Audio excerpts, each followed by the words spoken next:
बिहार में केंद्र सरकार द्वारा 14 क्रिटिकल मिनरल्स ब्लॉक्स की पहचान की गई है, जिनकी जल्द ही नीलामी होने वाली है।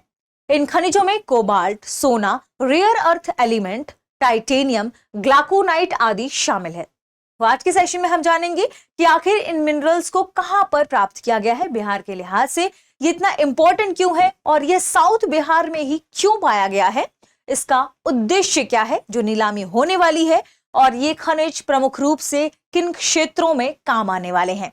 अगर इस नीलामी की बात करें तो इसका मुख्य उद्देश्य है भारत को रणनीतिक खनिजों में आत्मनिर्भर बनाना, यानी भारत के लेवल पर ही हम रणनीतिक खनिजों के संदर्भ में, रेयर अर्थ एलिमेंट के संदर्भ में आत्मनिर्भर हो पाए।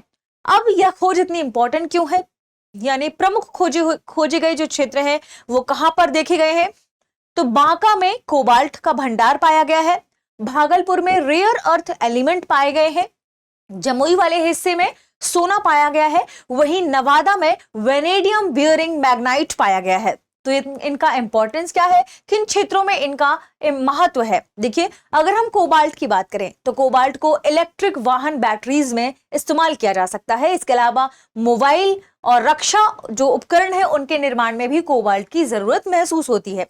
अगर बात करें रेयर अर्थ एलिमेंट की तो इनका इस्तेमाल मिसाइल निर्माण, रडार, ड्रोन, इलेक्ट्रिक वाहन तथा कंप्यूटर, टीवी आदि में भी इसका उपयोग किया जा सकता है। बात करें सोने की, आप सभी जानते हैं बहुत ही ज्यादा इसका प्राइस बढ़ गया है, आभूषण में इसका इस्तेमाल होता है। इसके अलावा वित्तीय निवेश के लिए किसी देश के लिए सोना बहुत ही महत्वपूर्ण है। इसके अलावा कुछ इलेक्ट्रॉनिक्स आइटम भी हैं जिनमें सोने का इस्तेमाल होता है। वेनेडियम की बात करें तो यह एक मजबूत स्टील माना जाता है जो ऊर्जा भंडारण बैटरियों में इस्तेमाल होता है। तो इसलिए ये सभी खनिज काफी महत्वपूर्ण है। चूंकि स्पेसिफिकली 14 क्रिटिकल मिनरल्स पाए गए हैं, ब्लॉक्स मिले हैं और इन्हीं ब्लॉक्स की नीलामी की बात चल रही है, तो आइए समझते हैं ये ब्लॉक्स कहां पर है, इतना इंपॉर्टेंस क्यों है। सबसे पहले अगर हम बात करें कि ये साउथ बिहार में क्यों मिले हैं, यानी इन ब्लॉक्स की अधिकता साउथ बिहार, दक्षिणी बिहार में ही क्यों देखने को मिली है। तो आप सभी जानते हैं जो बिहार का सदर्न हिस्सा है, यदि हम इस मैप में देखें, बिहार का जो ये सदर्न हिस्सा है ये किससे कनेक्टेड है, ये कनेक्टेड है झारखंड से। ठीक है, वैसे तो आप सभी जानते हैं कि ये सभी जिले झारखंड से कनेक्टेड है, लेकिन ये जो हिस्सा है ये स्पेसिफिकली महत्व रखता है। विशेषकर झारखंड सीमा से जुड़े हुए जिले जो भूवैज्ञानिक रूप से छोटा नागपुर पठार वाले रीजन वाले हिस्से में आते हैं। तो किस वजह से, क्योंकि ये छोटा नागपुर के पठार वाले हिस्से में शामिल हो जाते हैं भूवैज्ञानिक तरीके रूप से, इसलिए यह क्षेत्र काफी महत्वपूर्ण है। और यह क्षेत्र हम सभी जानते हैं प्राचीन आग्नेय व कायांतरित चट्टानों वाला क्षेत्र है। यहाँ पर प्राचीन आग्नेय और कायांतरित चट्टानें पाई जाती हैं। इस वजह से इस रीजन में खनिजों की अधिकता मिली है और इस रीजन में अभी भी खनिजों के पाए जाने की संभावना अधिक बताई जाती है। ठीक है, बात कर लेते हैं खबर के संदर्भ में। बिहार में अब दुर्लभ खनिज यानी रेयर मिनरल्स मिलने की बड़ी खबर सामने आई है, जिसकी वजह से राज्य के कई जिलों में कुछ ब्लॉक्स की संभावना बताई गई है कि ये क्रिटिकल मिनरल्स ब्लॉक्स से संबंधित है और यहां पर नीलामी की जाएगी।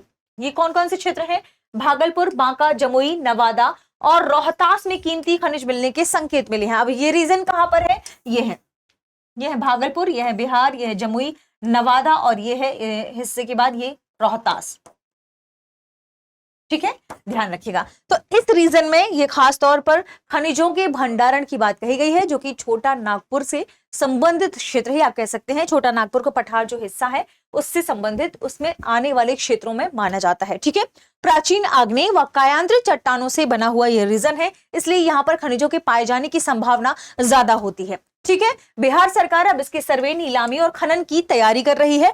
अब बात कर लेते हैं कि आखिर यह नीलामी, यह खनन की तैयारी कौन करेगा या किसके माध्यम से यह नीलामी संपन्न होगी। यह संपन्न होगी मेटल स्क्रैप कॉरपोरेशन लिमिटेड के जरिए, मेटल स्क्रैप कॉरपोरेशन लिमिटेड के जरिए।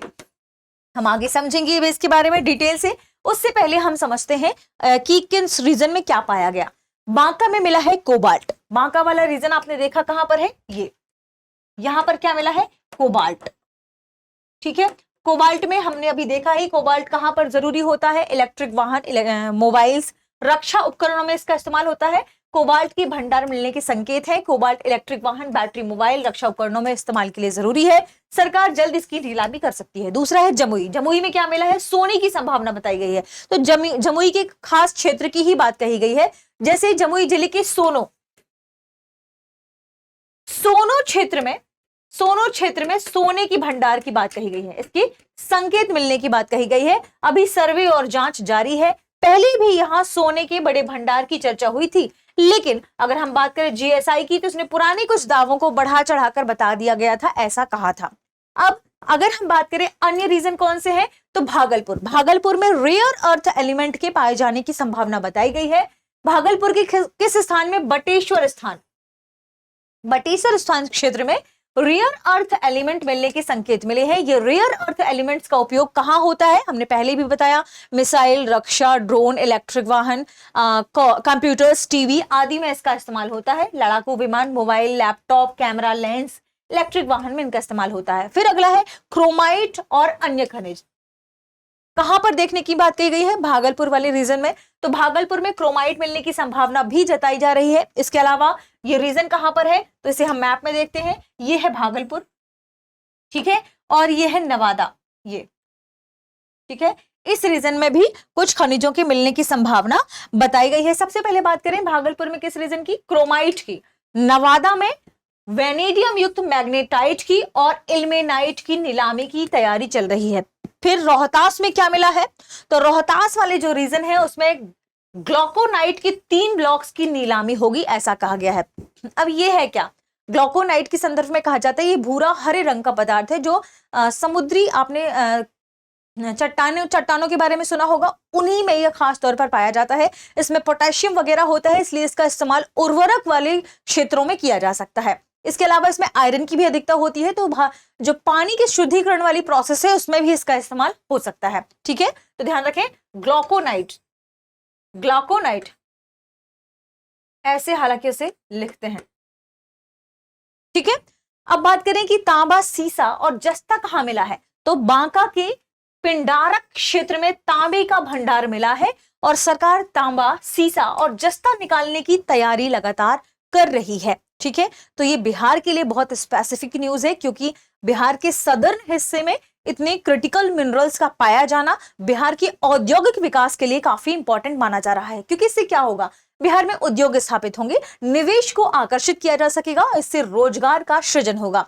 इससे जो उद्योग है स्थापित होंगे तो साथ में इंफ्रास्ट्रक्चर का भी विकास होगा, बुनियादी इंफ्रास्ट्रक्चर का विकास होगा, और फिर राज्य का जो राजस्व है वह बढ़ेगा। कहीं ना कहीं ये बिहार के पूरे विकास में सहयोगी बनने वाला है। इसके अलावा अब बिहार इलेक्ट्रॉनिक व्हीकल्स में काम कर सकता है, रक्षा उपकरणों को लेकर भी काम कर सकता है। तो अभी तक जिन क्षेत्रों में बिहार को विकास नहीं मिला था, ये उन क्षेत्रों के विकास के लिए एक अच्छी खबर मानी जा सकती है, ठीक है। सरकार क्या कर रही है, केंद्र सरकार ने बिहार में 14 महत्वपूर्ण खनिज ब्लॉकों की पहचान कर ली है।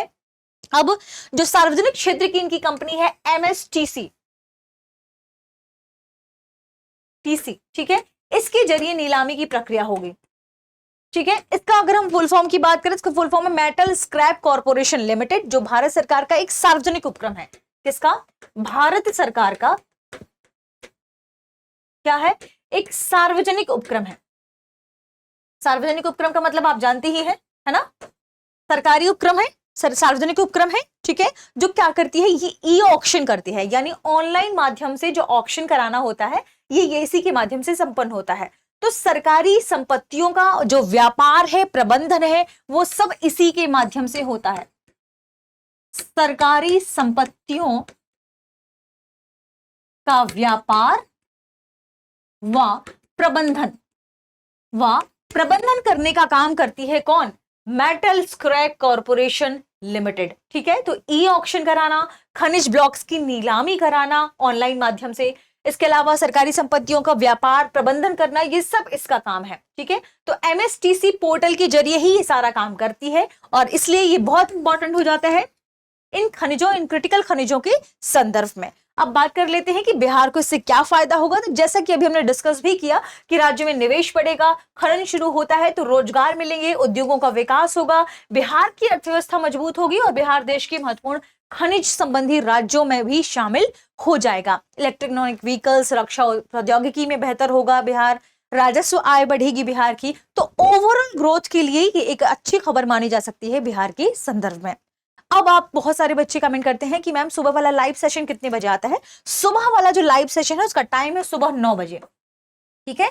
और आपके लिए एक और अच्छी खबर है, अगर आप कर रहे हैं 72वीं बीपीएससी की तैयारी तो आपके लिए हम एक खास सीरीज लेकर आने वाले हैं जिसमें हम संपूर्ण बिहार को कवर करेंगे और आपकी जो सिलेबस में शामिल जितने भी टॉपिक हैं राष्ट्रीय अंतरराष्ट्रीय लिहाज से, देश की अर्थव्यवस्था, देश की राज्य व्यवस्था, भूगोल, इन सब विषयों को हम कवर करने वाले हैं। जल्दी ही ये सीरीज आपके सामने आएगी दृष्टि बीपीएससी और जेपीएससी चैनल पर। आगे बढ़ते हैं और देखते हैं आज के प्रश्न को। प्रश्न है, निम्नलिखित कथनों पर विचार कीजिए। पहला कथन है, बिहार के बांका जिले में कोबाल्ट मिलने के संकेत मिले हैं। दूसरा, रेयर अर्थ एलिमेंट्स के संकेत भागलपुर में मिले हैं। और तीसरा, जमुई जिले में हीरे के बड़े भंडार मिलने की पुष्टि हुई है। आपको बताना है उपरोक्त में से कौन सा से कथन सही है। और है ऑप्शन ए केवल 1 और 2, ऑप्शन बी केवल 2 और 3, ऑप्शन सी 1 और 3, ऑप्शन डी 1, 2 और 3। इस प्रश्न का सही जवाब कमेंट सेक्शन में देना ना भूलें। साथ में बताएं आपको ये सेशन कैसा लगा। मिलते हैं अगली वीडियो में। शुक्रिया। अब एग्जाम की तैयारी को और बेहतर करने के लिए हमारे चैनल को लाइक, शेयर और सब्सक्राइब करना ना भूलें।